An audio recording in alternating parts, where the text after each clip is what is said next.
What it is, everybody. It is Friday.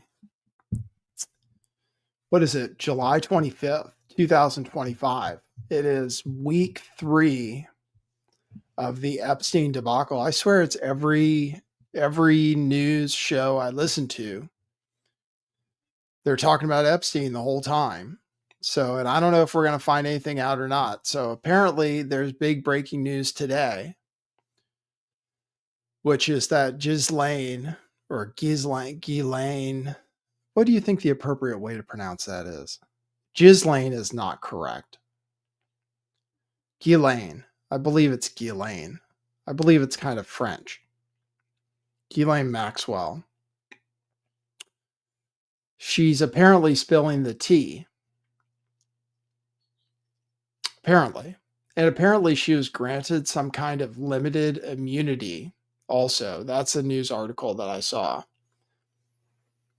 So they interviewed her for like 6 hours yesterday and for like 3 hours today. So we're going to talk about that in the news. We don't have any reports of like what she said or what they're going to reveal about what she told them. I still continue to be unsure if they can release anything. They did go after Prince Andrew because he was specifically mentioned in paperwork related to a lawsuit from Virginia Giuffre against Ghislaine Maxwell. And then she was in that photograph. That was the thing she really had, isn't it? She had a photograph. I wonder how she snuck off with that. So that's the story that we had about co-conspirators that basically got confirmed by his disastrous interview where he said he couldn't sweat.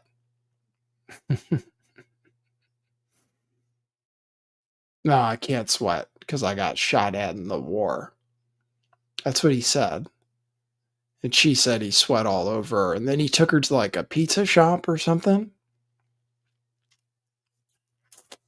So I have long claimed that there would be nothing revealed because it would bring down the government and stuff and institutions. They are interviewing Ghislaine. She's trying to get a pardon, basically, right now. So I have a clip.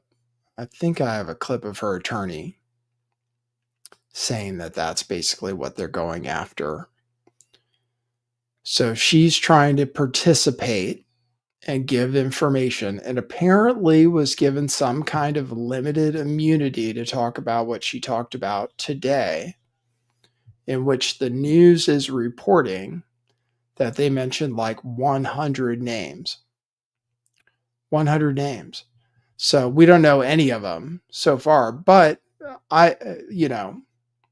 Alan Dershowitz, there were a bunch of names that came out in the files that were out before, mostly from Virginia Giuffre, mostly from the court documents related to Virginia Giuffre's cases, where she basically sued over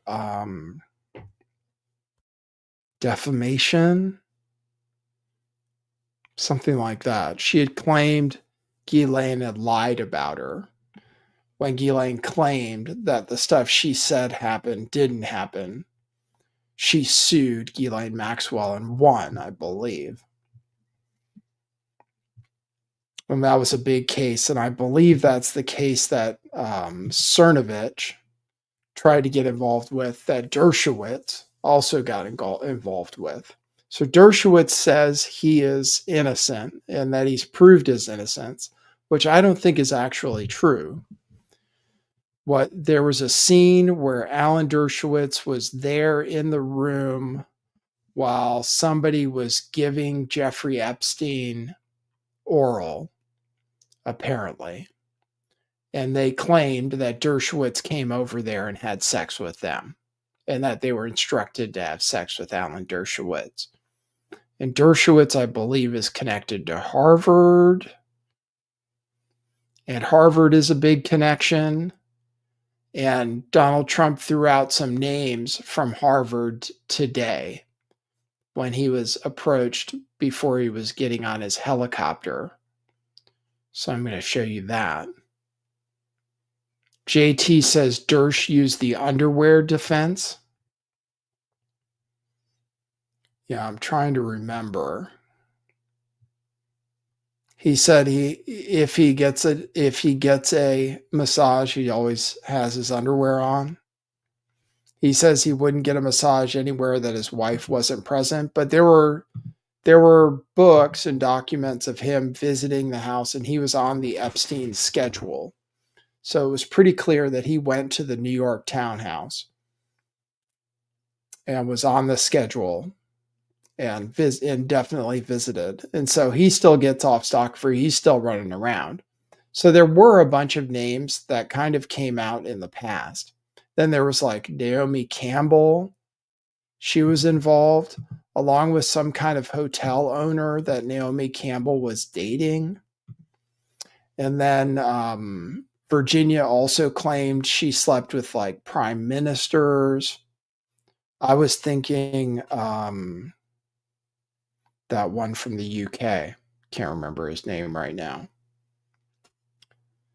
But, and then there's Bill Clinton, who went to the island, like Trump said, like 28 times. And I believe maybe somebody said in some documents that he was involved in some kind of orgy at the island, but I'm not sure. But I've heard other things like Roger Stone. I've seen him thrown in there before. So I'm wondering about the 100 names, where they came up with the names. It must have been from the victims that they interviewed. The FBI, I assume this is. He was interviewed by the Deputy Attorney General, I believe. Or she was interviewed today by the Deputy Attorney General, who used to be a counsel for the president. So anyway, I'll play you some news stories about that. There's big news going on in Israel. Israel is really bad. Israel is they have bad people there, and they have bad people here. They have bad people here, and they have bad people that are in our government. And there are bad people here that influence our government. And they influence people like Marco Rubio, Ted Cruz, and definitely Donald Trump. And Israel is basically genociding the Palestinians in Gaza pretty much openly at this time. And it's upsetting to me. And it is making it to the news, often as the last story, but sometimes earlier. And I suggest it might be one reason that Donald Trump doesn't like NPR and PBS, because those are two types of channels that would actually cover the suffering going on in Gaza, where people are basically starving to death. Now, actually, not basically. People are actually starving to death now in Gaza. And the UN isn't allowed to send in aid. Anybody who wants to send in aid is not allowed to send in aid.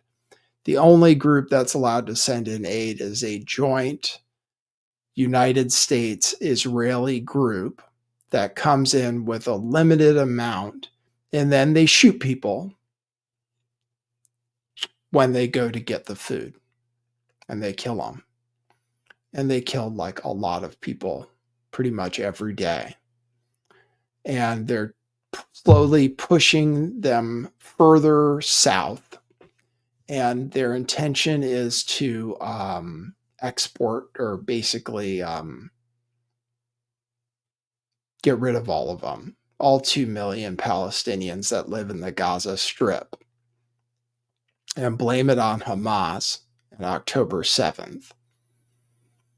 And it's pretty horrible. And people only seem to have become concerned a little bit. Well, people are concerned. I have a clip today I'll play for you.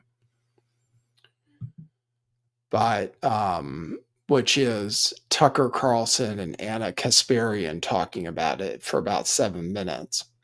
But people kind of only got concerned when they blew up a church, a Christian church there, and some Americans maybe who were in that church.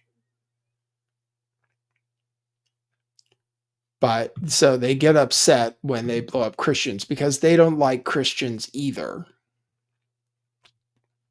The Jewish people, apparently. Their religion doesn't really like us, and they definitely don't like Jesus. And the Judeo-Christian myth is really just that. We have very different beliefs. But we have a government whose foreign policy is controlled by that country, basically. So we have to deal with that. And people are changing. Young people in particular are changing. And I guess it's the result of censorship changing and clips on like TikTok where people are sharing clips from Nick Fuentes and so forth. Dan Bilzerian to Jake Shields, people like that, who make it their business to be anti-Israel and to talk about, that subject. But they are able to present through history how our foreign policy in the Middle East has, well, if it hasn't been dictated by Israel, we've done everything that Israel wants. And Israel is basically slowly but surely taking control of the entire Middle East. Apparently they plan to annex the West Bank next. So that's the story. So I'll play you a clip from that, which apparently is something that Miriam Adelson, it was reported that Miriam Adelson gave Donald Trump $100 million so that he would support it when Israel decided to annex the West Bank. So there was news about Gaza today and yesterday. Basically, France plans to recognize Palestine as a state sometime here in the future. They're going to Macron announced that. And they brought it up to Trump today, who said, oh, yeah, Macron's fine, but it doesn't matter. Israel's just going to kill Hamas, they say. But it's basically killing the Palestinians. And it's like a totally desperate situation. The whole country's been leveled. And once I guess they're going to kick them off the land, and there's nothing anybody's going to do about it. And the problem about it is that it's going to engender hatred towards us. And if there are real things like terror attacks, which are often false flags, like 9/11, if there are real things like 9/11 and Al-Qaeda and whoever else and Muslims that hate us, they're going to hate us more because we support an apartheid state that's committing a genocide basically right now in the Middle East. So that's going on right now. I'll play you a clip of that. Speaking of, and we have a country where as much as possible, our administration would like to make it illegal to say anything that goes against Israeli policy and label it anti-Semitic. And Columbia University just paid a big fine, $200 million, for the protests that they had on campus. So I think people are basically afraid to protest at this point. because they're afraid to be deported. Because basically that's what they did. There was a guy that was leading one of these campus protests and he got deported accidentally. And then they had to bring him back and they accused him of a bunch of crimes, which he probably didn't commit. But they're talking about, they said they're taking away people's visas and green cards and whatever they have if they're a foreigner and they're protesting against Israel in any kind of major way. So, and they've talked about revoking citizenship for naturalized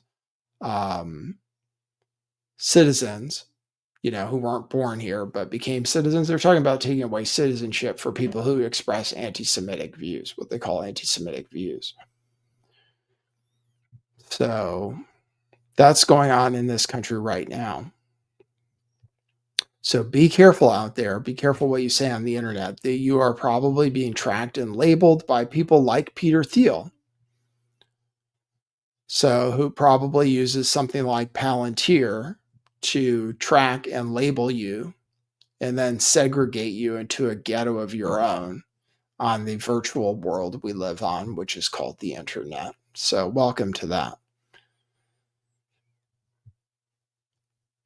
So they gave $200 million. Columbia gave $200 million and $20 million goes to Jewish teachers at Columbia University because of their pain and suffering, I guess, from having to deal with campus protests, in which a lot of the people protesting were Jewish, actually. But it seems like people are afraid to protest now. What's going on in Gaza is worse than ever. And press isn't allowed to cover it. Humanitarian aid isn't allowed to go in. It's an unbelievable story. And it's just engendering hatred in the Middle East, where everybody probably hates Israel and everybody, by extension of that, hates us. So anyway, so that's going on. CBS got sold to, or what was their name? I can't remember what their name was, but they got sold to a bigger company that plans to not be woke. So that might have something to do with the Stephen Colbert firing, which I didn't cover at all. Stephen Colbert, we know, got fired. He's super anti-Trump. But the new owners of CBS plan to be more fair and balanced. And apparently they were sucking up to Trump when they paid him off on his lawsuit. Like he sued him over, it wasn't a 60 Minutes interview, but it was an interview of,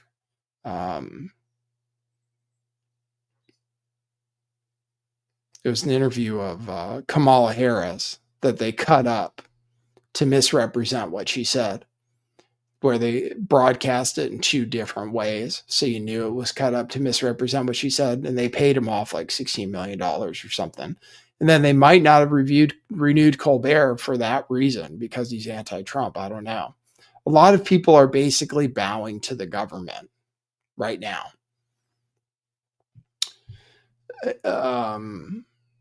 So, and then there are a lot of other things going on. Different, Trump signed something about anti-woke AI.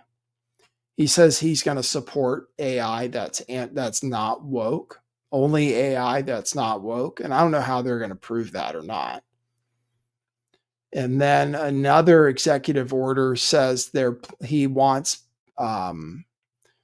places to take homeless people off the street against their will. Basically, like as of right now, you can't be taken in and medicated and stuff against your will like we used to do.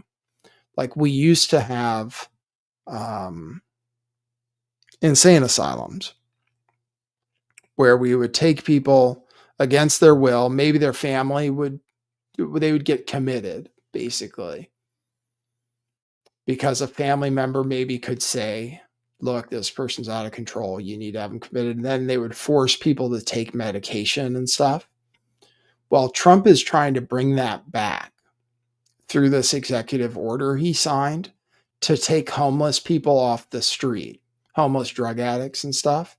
So he signed an executive order saying that we should take homeless drug addicts off the street and put them in like mental asylums, which is problematic in a few ways because, for one, we don't have mental asylums anymore.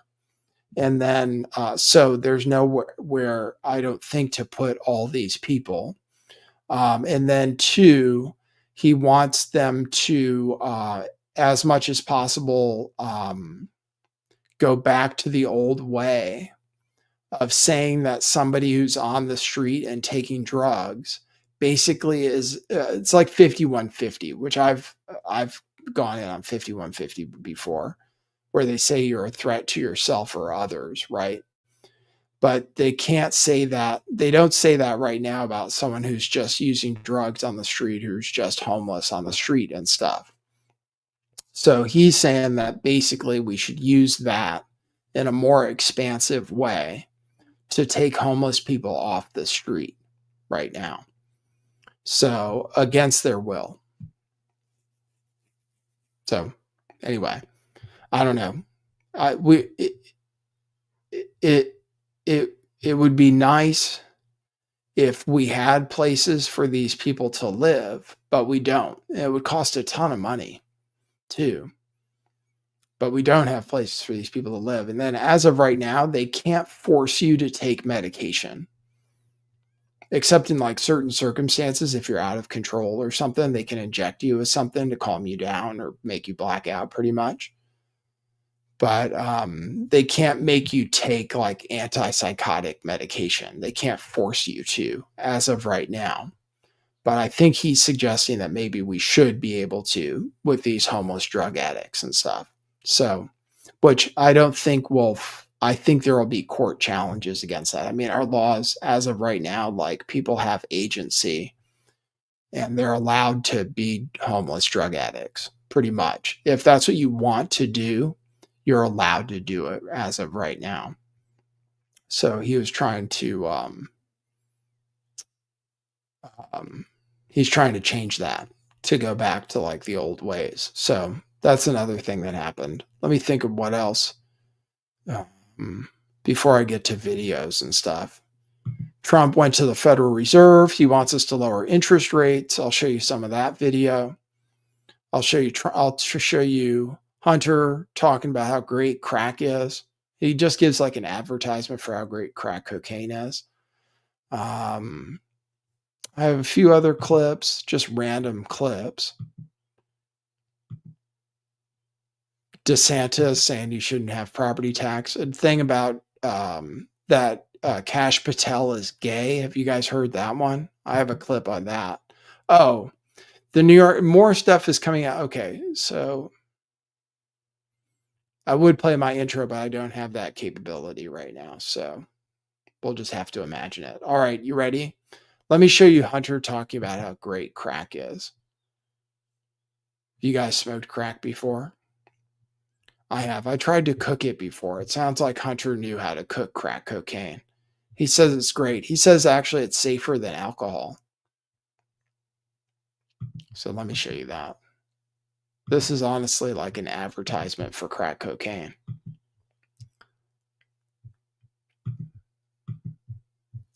All right, I'll play this clip.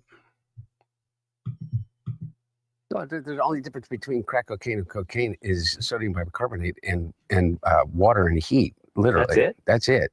And those things are pretty much free if you go to like a science store. This is free.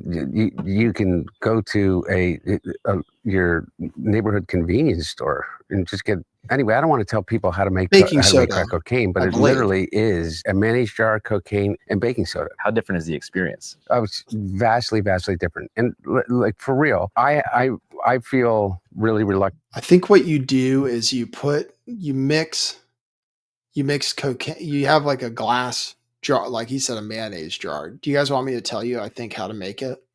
You have like a mayonnaise jar. You mix crack and or you mix cocaine and baking soda, and then you add some water, and then you put that in like some boiling water, and then you mix it up until it solidifies or something, I think. And he says that boils off the impurities and makes it really good. And to kind of have some euphoric discussion. I know you're not asking me to do that, but have some euphoric discussion about crack cocaine. I think this might be kind of the opposite here. Okay, no, it's the exact opposite. I'm saying I don't want to have the experience of some euphoric recall. That's how powerful crack cocaine is. Does crack cocaine make you act any differently? No. Is it safer than alcohol? Probably. People think of crack as being dirty. It's the exact opposite. When you make crack, what you're doing is you're burning off all the impurities so that it combines with the sodium bicarbonate, which makes it smokable. That's all. You know, all of these actors and, you know, people in the past that talked about they had a problem with cocaine and freebasing. They were smoking crack. So straw on the stove is the same thing. Not exactly, but close to it. But it's a little bit different. But anyway, my point about it, your point about it, which I think is true, is that there's a thing about crack that is really insidious. And what it is that anytime, I think one of the reasons that they believe that smoking cigarettes is so addictive is because it combines three really important things. It's habit forming, there's an oral fixation, and there is a ritual combined with it. And so the idea of it's also that it goes to it's also that when you smoke something, that's the main thing, is like smoking things is more addictive because that's the fastest way it goes to your brain, because you have all these like receptors inside your lungs. So it's just that smoking things is more addictive, I think. I mean, I know injecting is really addictive, but actually the fastest response between like snorting, smoking, and injecting, the fastest response you get is by smoking something. So, and like meth, you can do different ways too. Meth, you can smoke it, which most people do, I think. You can inject it and you can snort it, but most people smoke it. But smoking it is the most addictive because it hits you the fastest. It goes to your brain the fastest. It's not just the ritual part of it, but to mouth is a habit and a fixation that we learn very early, even as children, with a pacifier, with a spoon, with your thumb, even to breastfeeding. Okay, so I don't want to get into the psychology of it because I'm no expert, but I do know this is that you combine with that ignition, combustion, and then you combine the ritual. You have your cigarette in the morning. You have a cigarette when you get out of the car. You have your cigarette with your coffee. Crack is that on steroids. It's over and over. There's ritual to it. There's a ritualized part of it. The combination of all of those addictive behaviors together becomes like really powerful. And the drug in and of itself is a more immediate euphoric sensation and connected to it than, in my experience, cocaine alone. Does it require more frequency to maintain the high? Yes. And the capacity to use more than you could otherwise with powder cocaine, just physically to be able to ingest it. So you're kind of saying that cocaine reaches a certain plateau of euphoria where you can't necessarily get any higher? In my experience, yes. This is like a PSA. If you want to completely, utterly fuck up your life, I don't think that anything is necessarily, you do it once, you're addicted. But there's about the closest thing that statement could be true would be with crack cocaine. All right. Oh, and so now it's time for the PSA. If you want to support the show, you can go to buymeacoffee.com/lifttheveil. Drop me a coffee. I will read your comment on the stream. $5 is what a coffee costs. And actually, that's really appreciated in these times that I'm living in. So I will read any of yours. And also, you can also do Cash App, $LTV411. Or buy a t-shirt. You can go to truthclothing.io. I'll show you our shop, and we have a sale. I'm wearing a Bitcoin shirt today, but if you go to main shop and you go sale, you'll see we have a bunch of stuff on sale for like $15, $12, and we $5 for these pirate chain t-shirts, and they're super excellent quality t-shirts. It's still my main wardrobe. I still wear them every day, and I haven't gotten new ones for a long time. So anything that we have for sale, we still have them. We still ship them out. It's a great way to support the show, and it helps clear our inventory. We have these Question Everything shirts in several colors. Question Everything is a great message. Those are all for sale for $20. Super high quality t-shirt for $20. They used to be $29, $30. So everything's marked down, everything's on clearance, and we have them in stock, ready to ship. It's actual screen printed, so it lasts. Everybody talks about how great the quality is. So check it out, truthclothing.io. It's a banner running across the bottom of the screen. And if you want to just support with money, you go to buymeacoffee.com/lifttheveil. Thank you very much. I appreciate that. All right, let me show you. Okay, so that was the crack cocaine. Let me show you this that Ron DeSantis said. He might run for president again, and then I'll get into the Epstein stuff. But this is an interesting clip because he might run for president. I guess he is thinking about running. This actually gives me the idea that he's thinking about running for president, actually. One of the things we have is property tax, and this is going to eventually apply to Bitcoin and gold and silver too, is that you don't want to have to pay tax on those things. So here's Ron DeSantis kind of coming out. He's probably thinking he'll run for president again in 2028. Subject their citizens to higher taxes, such as higher property taxes, to pay for these spending habits. And, you know, these property taxes, it's like you buy a home, you buy land, maybe you buy the home outright, but maybe you pay off a mortgage over 30 years. And then, okay, you've paid off the mortgage, you bought the land, you've been taxed many times.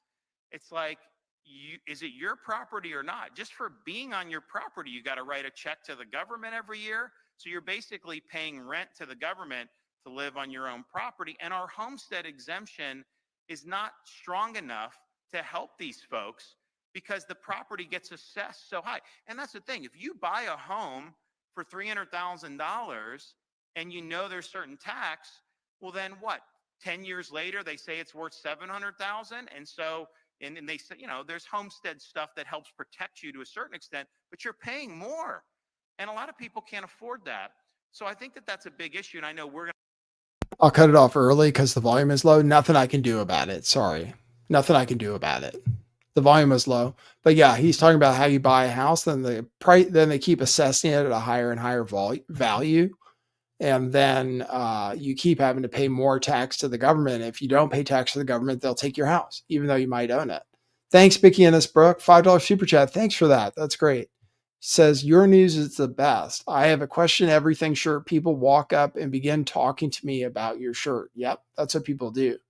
When you have a question everything shirt, yeah, that's a message that holds forever. Hey, thanks for the $5 super chat. You can also do super chats. Those are cool. Or memberships or whatever. Yeah, that's all cool. All right, so let's get to Epstein news a little bit. The New York Times got their hands on a signed book by Donald Trump, where it says October 97 to Jeff, you are the greatest, Donald Trump. They were really good friends. So I think people need to ask themselves how good friends they were and how much Trump knew about his indiscretions. Because Trump said in an interview in the early 2000s that Epstein likes women and he likes them young, which seemed to indicate maybe he likes them a little younger than legal. So there is a question about how much Donald Trump knew about Jeffrey Epstein's personal life before they ended their friendship, which some people say was over a real estate transaction. And some people say it was that he kicked him out of Mar-a-Lago over his problems. But also Virginia Giuffre was working at Mar-a-Lago when she got recruited by Ghislaine Maxwell. So there was that connection too. So it seems like there are a few different newspapers now. The Wall Street Journal is really into it, and the New York Times is really into it, exposing how deep their friendship was, Donald Trump's friendship was. Okay. And the Wall Street Journal reported that the Justice Department told Trump in May that his name is among many in the Epstein files. So apparently he was told in May that his name was in the Epstein files. Now, this ties into Elon Musk because when they had their spat, Elon Musk said that Donald Trump was in the Epstein files, and that's why they weren't going to be released. And Donald Trump was asked a question about this and said he wasn't told his name was in the files. So it's possible that Elon Musk was told, maybe by Trump, or found out because he was working in the government, that Donald Trump's name was in the Epstein files for real. And that's why they weren't going to be released. So his name, he was told in May by Bondi, I guess, by the DOJ, that his name was in the Epstein files. And this is reported in the Wall Street Journal. And then Elon came out and said Trump's name is in the Epstein files. So his name is in the files, which doesn't mean he did anything wrong.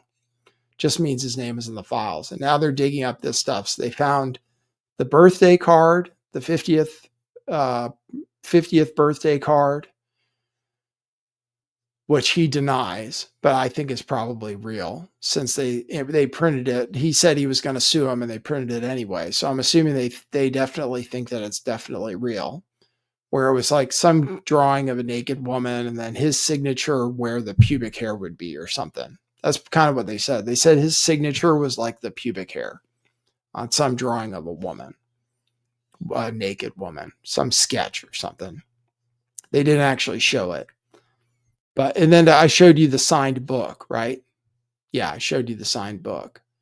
So they were friends.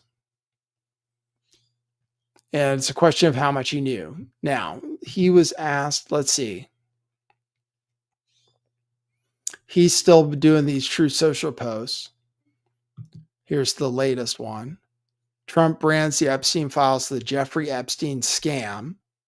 He says the radical left Democrats are doing everything in their power to distract and obfuscate from our great 6 months of service to America, results of which many are saying is the best 6 months in presidential history. They have gone absolutely crazy and are playing another Russia hoax, but this time under the guise of what we will call the Jeffrey Epstein scam. As things are revealed, and I hope will take place quickly, you will see that is yet another Democrat con job. Hopefully the grand jury files will put an end to this hoax. Everyone should see what is there, but people who are innocent should not be hurt. Make America great again. So it's not a Democrat scam. Oh, and then some MAGA people are claiming he was the whistleblower. Some MAGA people are claiming that he's the one who actually told on Jeffrey Epstein. But I think that's like a QAnon thing, basically, where people are like, no. Donald Trump actually told on Jeffrey Epstein in 2005. That's what some QAnon-related people are saying right now. The thing about the grand jury files is they're not going to come out because you can't get grand jury files. You can't get grand jury documents unless you have some special reason, which the reason to show it to the public isn't good enough. So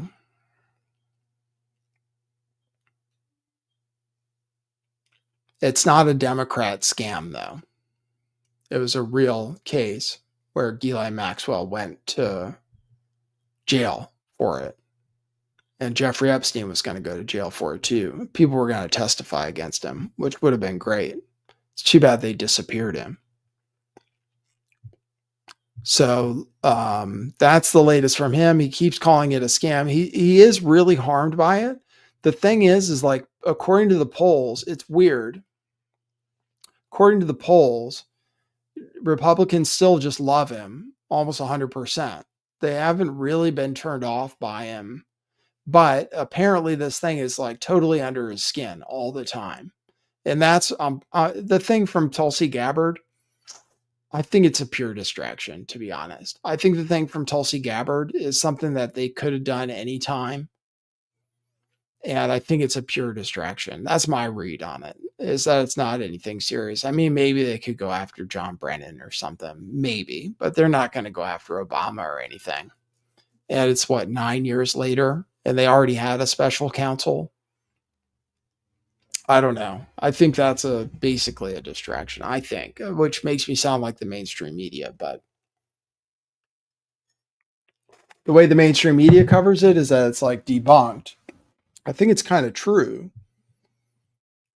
The story that Obama and Brennan and stuff made up the story to, I mean, I do think it's kind of true. But I think Tulsi Gabbard was basically given the assignment or something, and that she's like playing a role right now, and that it's not as serious as they say, that they're actually going to go after anybody, and that it was presented as a distraction from the Epstein stuff. But who knows? I don't know for sure. Some people are really still think that it's really important. I mean, Matt Taibbi, and I heard maybe like Michael Schellenberger saying like Matt Taibbi's super excited about it because he was really big on Russiagate. But I don't know for sure if it's serious. Seems like it's kind of old news. So, all right, here's the stuff about Epstein. Here's the stuff about Ghislaine. Let me see. I don't have sound, so I'll delete that.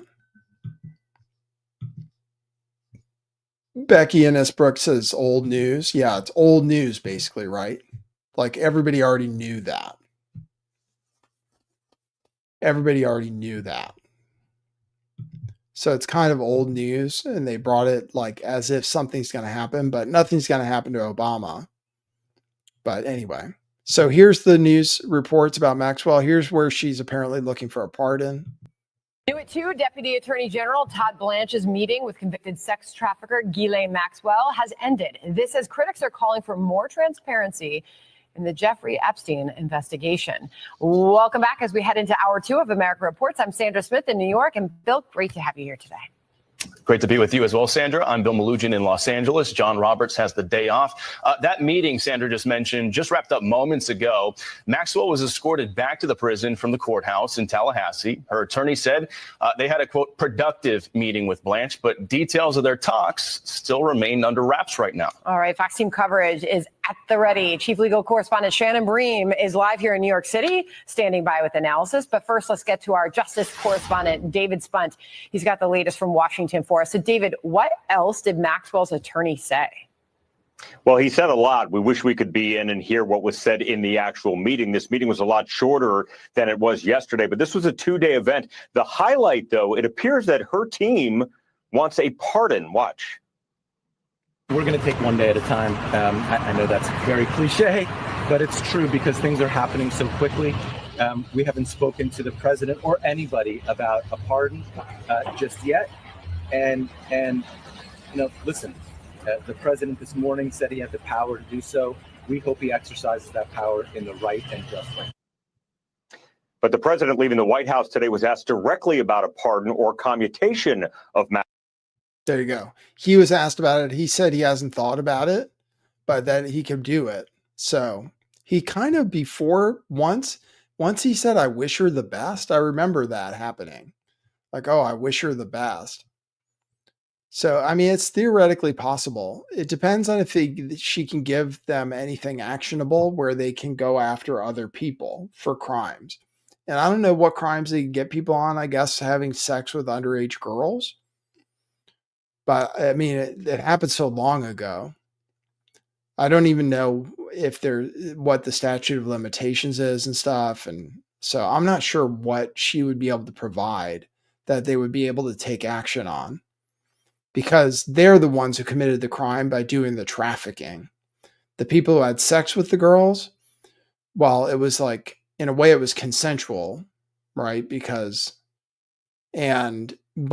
in a way it wasn't if they were underage. So you could get people on that crime, I guess. But like in the case of Prince Andrew, she wasn't even underage for his country because the age of consent in the UK is 16 and she was 17. But all right, here's the one where they said she talked about roughly here. Let's see. Let's see if the sound stays on. Okay. Here's where they said 100 names, 100 people. Ghislaine Maxwell told them yesterday and today. Her lawyer says she answered questions about roughly 100 people during her meetings with Deputy Attorney General and former personal attorney to President Trump, Todd Blanche. CNN Chief Legal Affairs Correspondent Paula Reed is with us on this. She is tracking all of the details. Do we know anything else about what they discussed, Paula? Well, we're learning a little bit, but there's still more questions than answers. We know the two sides met today for about 3 hours. After talking through the day yesterday, once again, her lawyer said she answered every question that she was asked. She did not invoke privilege. And when really pressed on exactly what she's being asked about, her lawyer said that they've asked about every single possible thing you can imagine, but then revealed that she was asked about maybe 100 different people. She answered questions about everybody and did not hold anything back. I think that's sort of the biggest headline we've gotten out of these meetings so far. There you go. So asked about 100 different people and didn't hold anything back. So maybe they're going to find out stuff. I don't know. I just don't know whether they can reveal it or just don't know. Just don't know what's going to happen next. I don't know if they can reveal what she told them. The way to do it would be to put her in front of the Congress or something where she could talk about the names there. But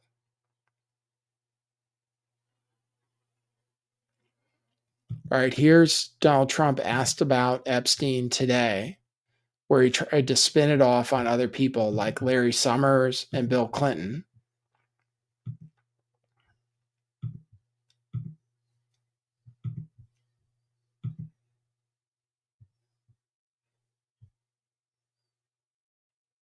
Oh, here, I have to show it here.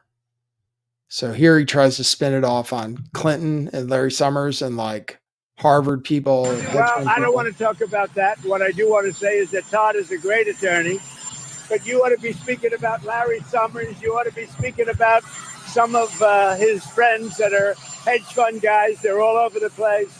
You ought to be speaking about Bill Clinton, who went to the island 28 times. I never went to the island. Do you maintain you did not write a letter for Jeffrey Epstein's birthday? I don't even know what they're talking about. Now, somebody could have written a letter and used my name, but that's happened a lot. All you have to do is take a look at the dossier, the fake dossier. Everything's fake with that administration.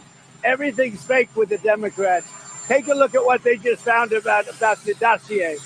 Everything is fake. They're a bunch of sick people. Where did you see the people laying outside? But, you should focus on Clinton. You should focus on the president of Harvard, the former president of Harvard. You should focus on some of the hedge fund guys. I'll give you a list. These guys lived with Jeffrey Epstein. I sure as hell didn't. Thank you very much. Okay. Oops, there's more. No, I think that's it. So there you go. So he's trying to deflect, trying to deflect, basically. Just continuing to try to deflect. Now he said someone could have sent a letter with his name on it, but I think he probably sent the letter. The Wall Street Journal is probably very careful. So I'm thinking he probably sent that letter to that birthday card, which said something about, keep all of your secrets, right? That's what he said in that card. That's what was weird about the card, is it said, may every day be like a secret something or other. So I kind of have a feeling he kind of knew what Jeffrey Epstein was up to while they were still friends, and then maybe eventually thought better of it. And that's what the news is trying to reveal piece by piece. The Wall Street Journal, New York Times. Okay, so that's the news on Epstein. I'm going to give you news about Jews and Israel. I might give you a little news about AI. I'm just looking at everything.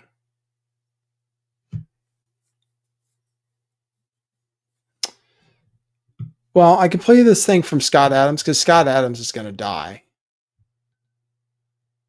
Although you guys heard the story about Scott Adams, like he was about to kill himself and had some medication he took that relieved his pain at like the last minute and gave him maybe another year without pain. But he had such bad pain that he was going to kill himself. But let me give you this clip. This is about the Russiagate and how it ruined his life.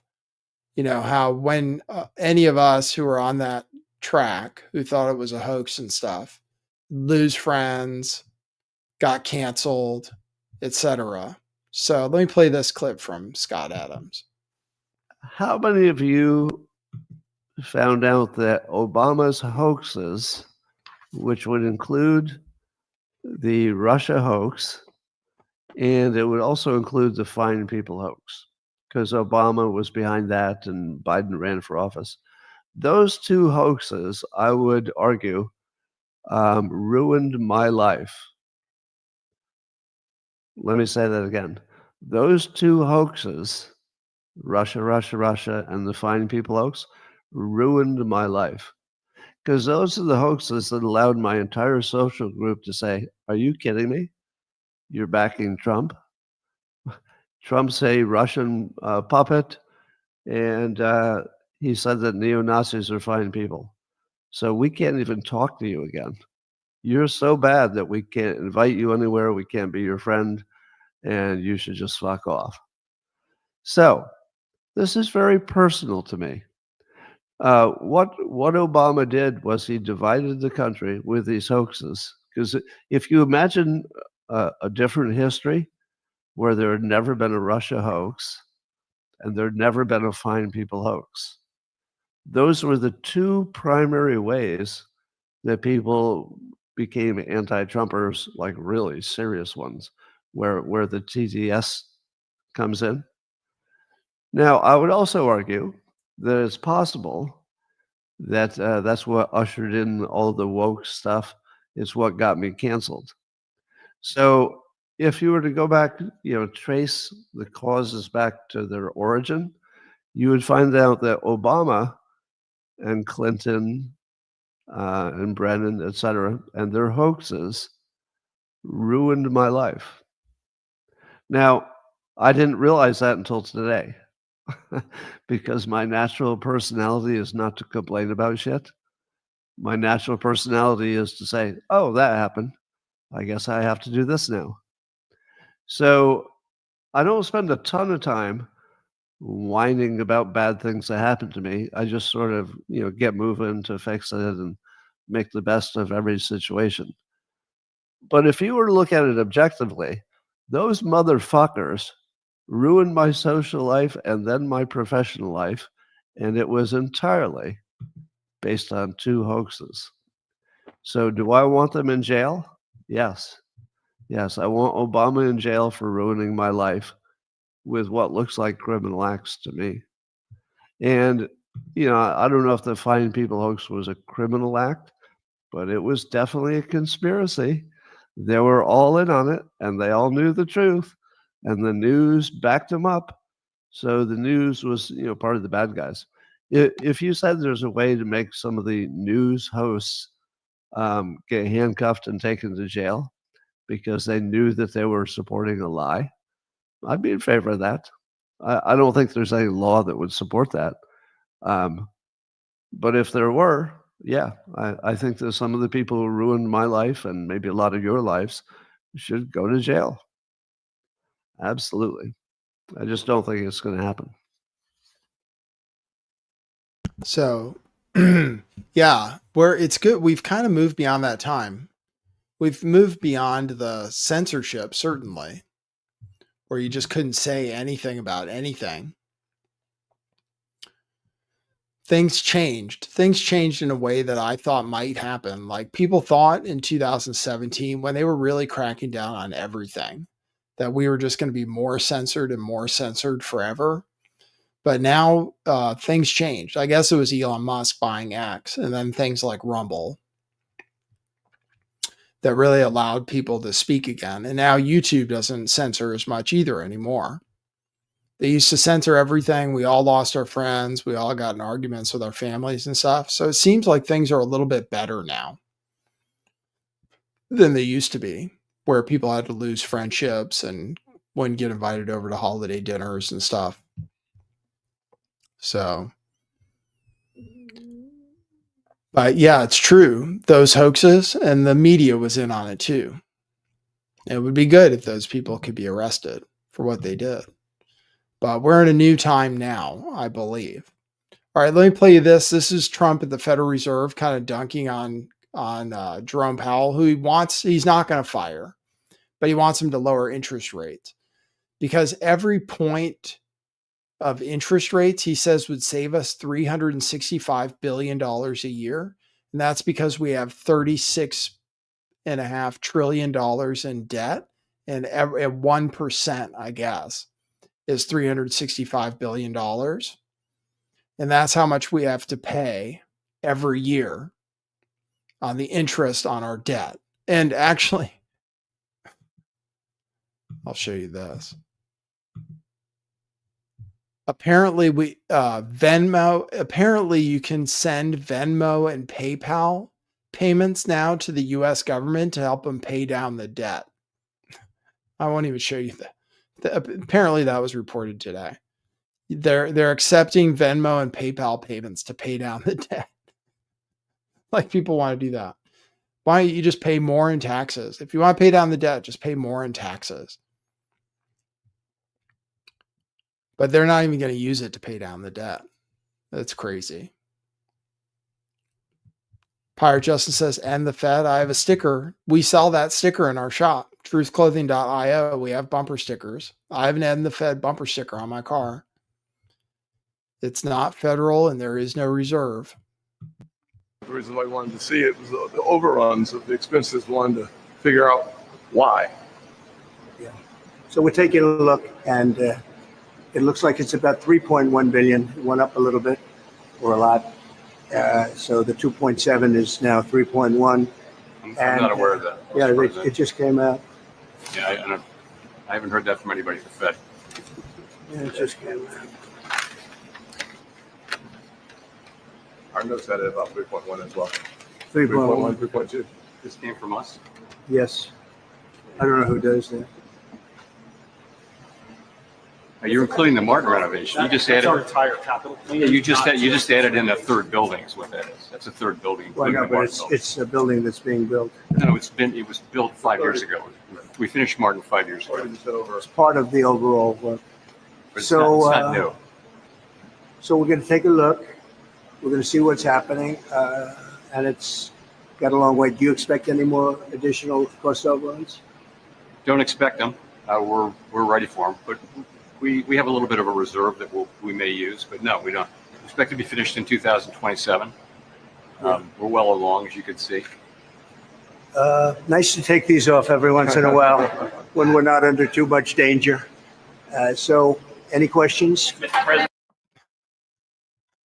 You're not supposed to wear a funny hat if you're president. You're not ever supposed to be photographed in a funny hat. That's like a rule.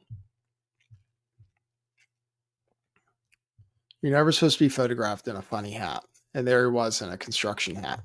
All right. I have Anna Kasparian and Tucker Carlson talking about Israel. Let me play that for you. That's about 7 minutes.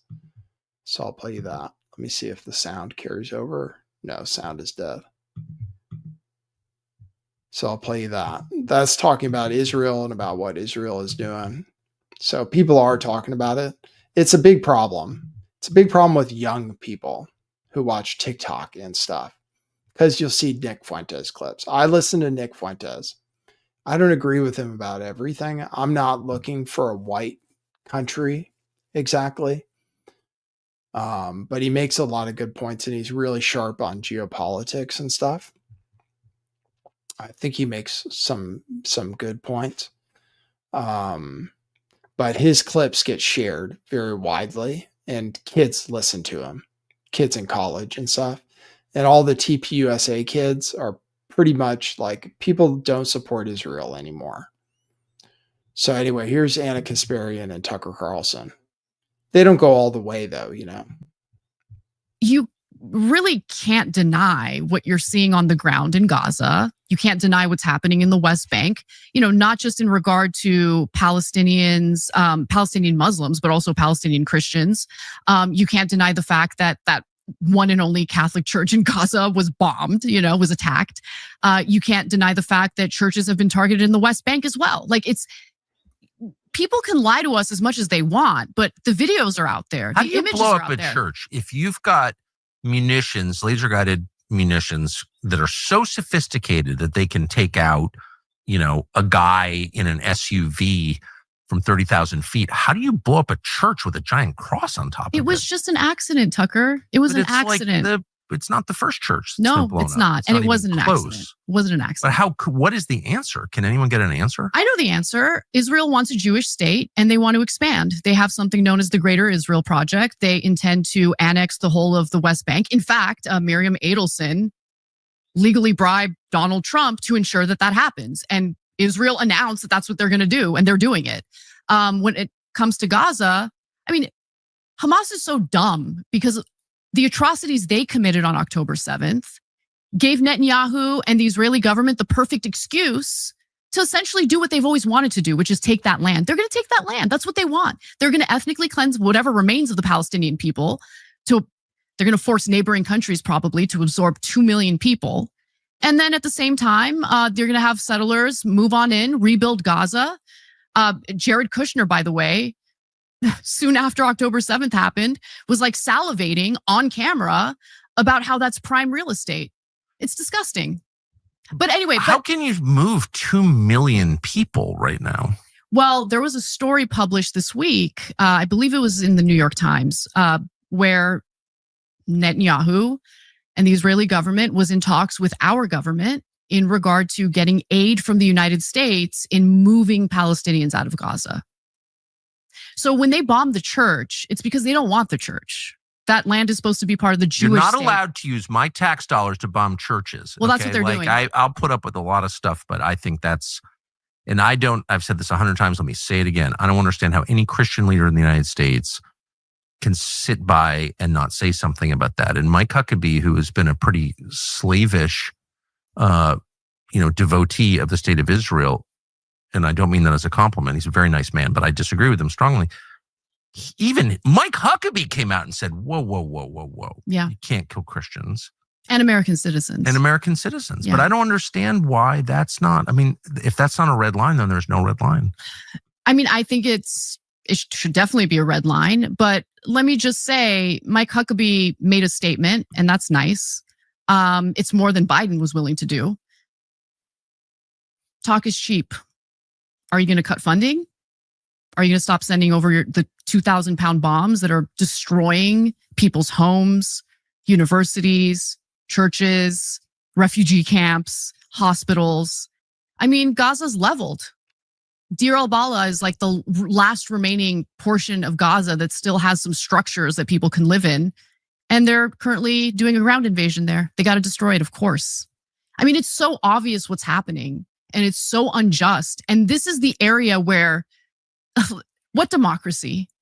I have no power. The government's going to take part of my earnings that I worked really hard for, not to help my fellow American citizens who might need health care, who might have fallen on hard times and can't feed their families and need help with food assistance. It's not going to go to them. It's going to go toward the bombs that are terrorizing people in Gaza, the West Bank. By the way, it's going to expand further than that. They've already annexed part of Syria. The Syria war, that proxy war, was a proxy war for a reason. Turkey wanted to have influence and control over the area where the Kurds are at. Obviously, Israel wanted to annex portions of it, and they've been doing it ever since Assad fell. And you have a former al-Qaeda leader as the current leader of Syria, who's trying to capitulate to Israel, but obviously it's not good enough because Israel's still bombing the crap out of Syria. It's unbelievable. I have no ability to change it.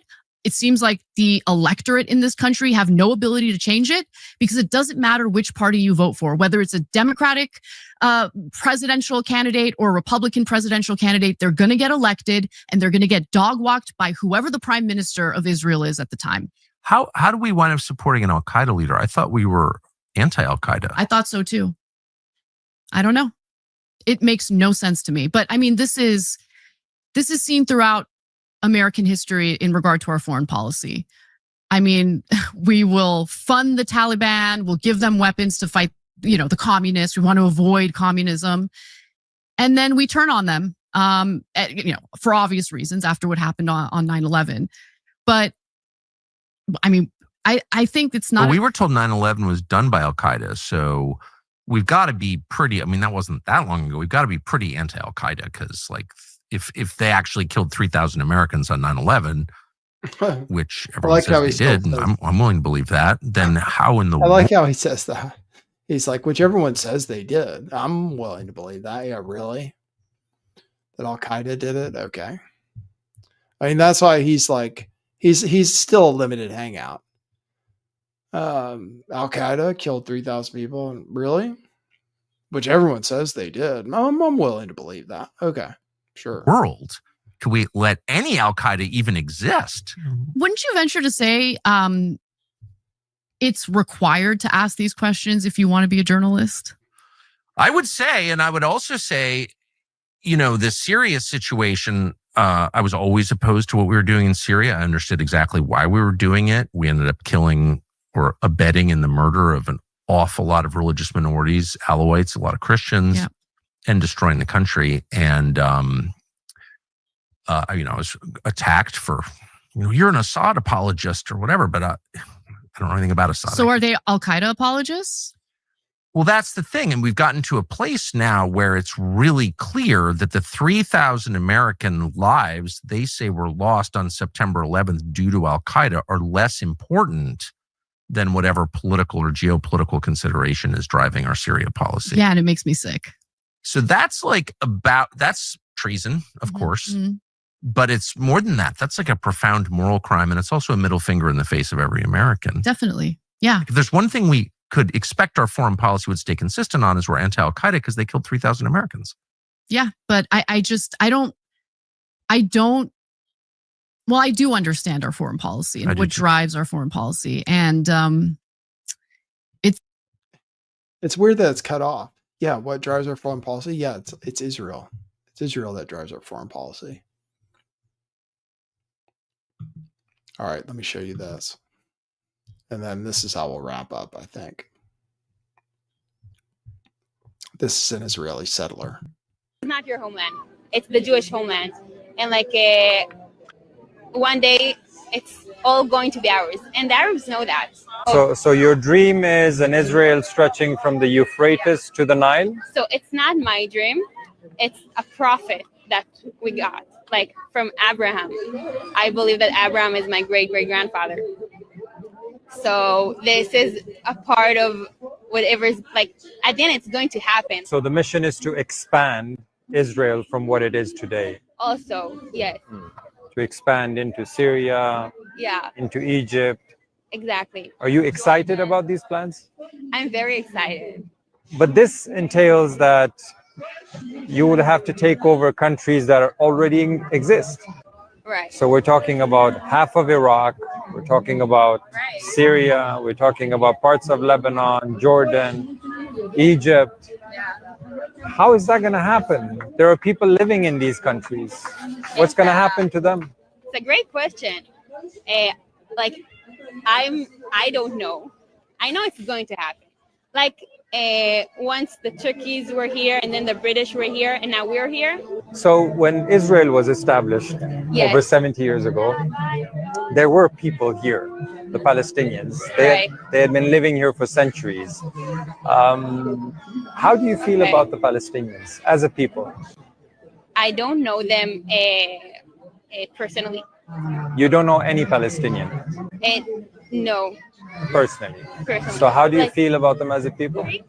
If he has his pride that this is his homeland, so I don't respect him. I won't spit on him and I won't do anything. Yes, just and my feeling is this is not your homeland. It's the Jewish homeland, and one day it's all going to be ours. And the Arabs know that. They also have the Bible.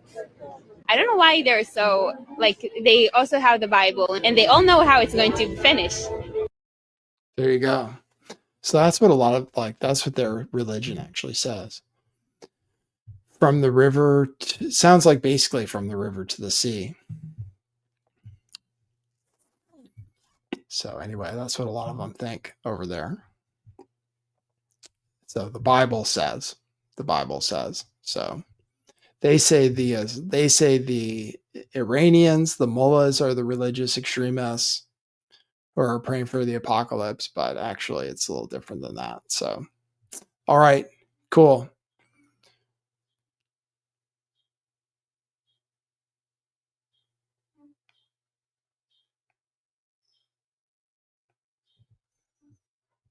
I'll show you this too.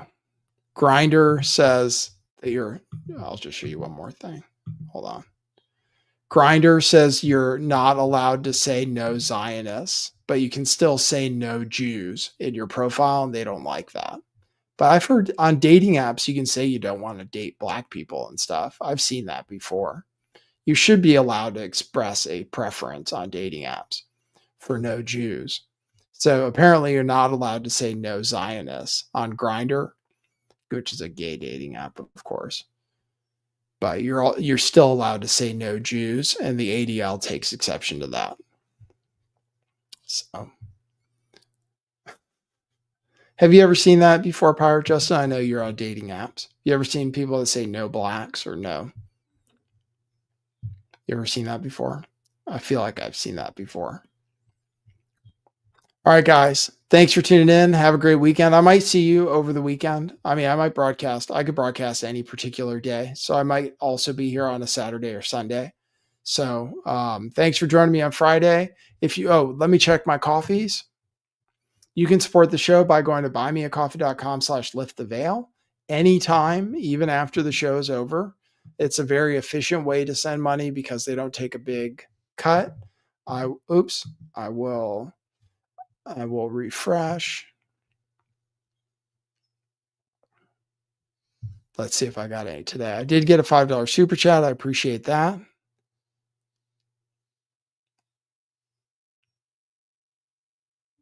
I got $5 after the show was over yesterday or Wednesday. Oh, Little Round Box. Wow, Little Round Box. Thank you. 10 coffees. Thanks, Little Round Box. I really appreciate that. That's great. Maybe I can actually go out and have coffee. Thanks, Little Round Box. 10 coffees. Wow, that's awesome. That takes me a long way. Appreciate that, Little Round Box. And Michael Hintland sent this after the last show, said, great show today, Nathan. Stay well, amigo. Appreciate that. Thanks, Michael. Appreciate you. So yeah, if you want to support the show, or you can also become a member there for $5 a month or $7 a month by clicking the join button. That's a great way to support the show on an ongoing basis. I really appreciate that too. And yeah, they don't take much out of it. So, and it comes to me pretty quickly. All right. Thanks everybody for tuning in. And we will see you next time. For now, that's what it is.